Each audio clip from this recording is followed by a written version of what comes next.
கிருஷ்ணகிரி மாவட்டம் ஓசூர் அருகே தேன்கனிக்கோட்டையில் பாஜக தேர்தல் அலுவலகம் திறப்பு. கூட்டணி கட்சிகள் பங்கேற்பு. கிருஷ்ணகிரி மாவட்டம் தேன்கனிக்கோட்டையில் தளி தொகுதி பாஜக தேர்தல் அலுவலகம் இன்று திறக்கப்பட்டது. இந்த திறப்பு விழாவில் பாஜக சேலம் பெருங்கோட்ட தலைவர், தளி தொகுதி தேர்தல் பொறுப்பாளர் KP ராமலிங்கம், தளி தொகுதி பாஜக வேட்பாளர் டாக்டர் நாகேஷ்குமார், அதிமுக துணை பொதுச் செயலாளர் KP முனுசாமி, முன்னாள் MP நரசிம்மன், மாநில துணைத் தலைவர் KS நரேந்திரன், பாஜக தொழில் பிரிவு மாநில தலைவர் G பாலகிருஷ்ணன், பாஜக கிருஷ்ணகிரி மேற்கு மாவட்ட தலைவர் நாராயணன், முன்னாள் மாவட்ட தலைவர் M நாகராஜ், ஒசூர் மாநகராட்சி மண்டல தலைவர் ஜெயப்பிரகாஷ், மாரேகவுடா, பாட்டாளி மக்கள் கட்சி மேற்கு மாவட்ட செயலாளர் கோவிந்தராஜ், வீரபத்ரப்பா மற்றும் கூட்டணி கட்சி நிர்வாகிகள் பலர் கலந்து கொண்டனர். தேர்தல் பொறுப்பாளர் KP ராமலிங்கம் பேசுகையில், அதிமுக தலைமையிலான தேசிய ஜனநாயக கூட்டணியில் தளி சட்டமன்ற தொகுதியின் வேட்பாளராக டாக்டர் நாகேஷ்குமாரை நடைபெறும் தேர்தலில் பெருவாக்கு வித்தியாசத்தில் வெற்றி பெற செய்து தமிழகத்தில் அதிமுக சார்பில் முதல்வராக அரியணை ஏறுவதற்கு முன் தளி தொகுதியின் வெற்றியை பாரதிய ஜனதா கட்சியின் வேட்பாளரான டாக்டர் நாகேஷ்குமார் சமர்ப்பிக்க வேண்டுமென்று சூளுரை மேற்கொள்ள வேண்டும் என்றார். தேர்தல் ஜனநாயகத்தில் நேர்மையாகவும் ஜனநாயகமாகவும் தேர்தலை எதிர்கொள்வதே மிகவும் நியாயமானதாகும். ஆள்பலம், பணபலம் கொண்டு இந்நாள் வரை தேர்தலை சந்தித்து வெற்றி பெற்று வரும் தளி தொகுதியாக உள்ளது.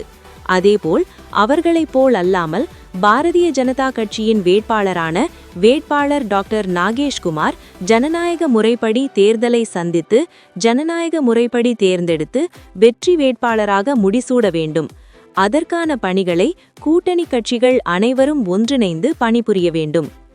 மேலும் வேட்பாளர் அறிமுக கூட்டம், சுற்றுப்பயணம் என்று சென்று கொண்டிருக்கிறார்.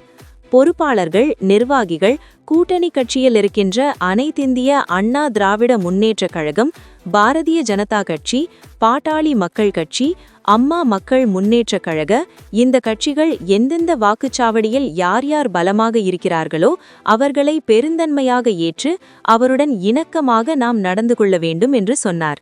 அவர்களோடு இணைந்து செயல்படக்கூடிய அளவிலே மனதை பக்குவப்படுத்திக் கொண்டு பாரதி ராஜா கட்சி பக்கம் நிற்க வேண்டும்.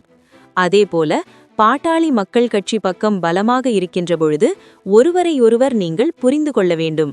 அந்த வாக்குச்சாவடியில் நம்முடைய பலம் என்ன, நமது எதிரியுடைய பலவீனம் என்ன?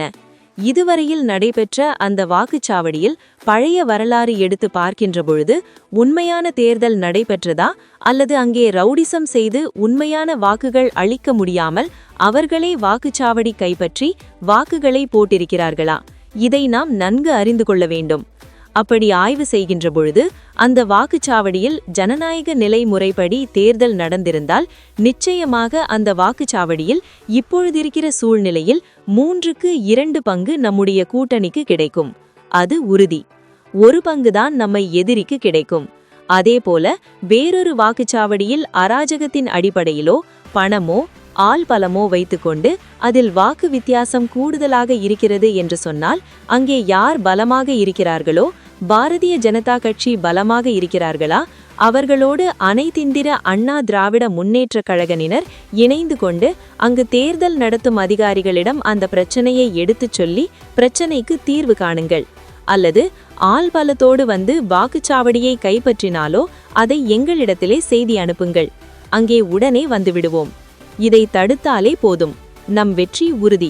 எனவே இங்கு பொறுப்பாளர்கள் தயவு செய்து இந்த பணியையும் நீங்கள் மேற்கொள்ள வேண்டும் என்று கூறி அதற்குரிய சகோதரர் டாக்டர் நாகேஷ்குமார் அவர்கள் வெற்றி பெறுவதற்கு உறுதி. அனைத்திந்திய அண்ணா திராவிட முன்னேற்றக் கழகத்தின் நிர்வாகிகளும் தொண்டர்களும் உங்களுக்கு கடுமையாக உழைப்பார்கள் என்ற வாக்குறுதி மற்றும் வாழ்த்து கூறி விடைபெறுகிறேன். உரையை முடித்தார்.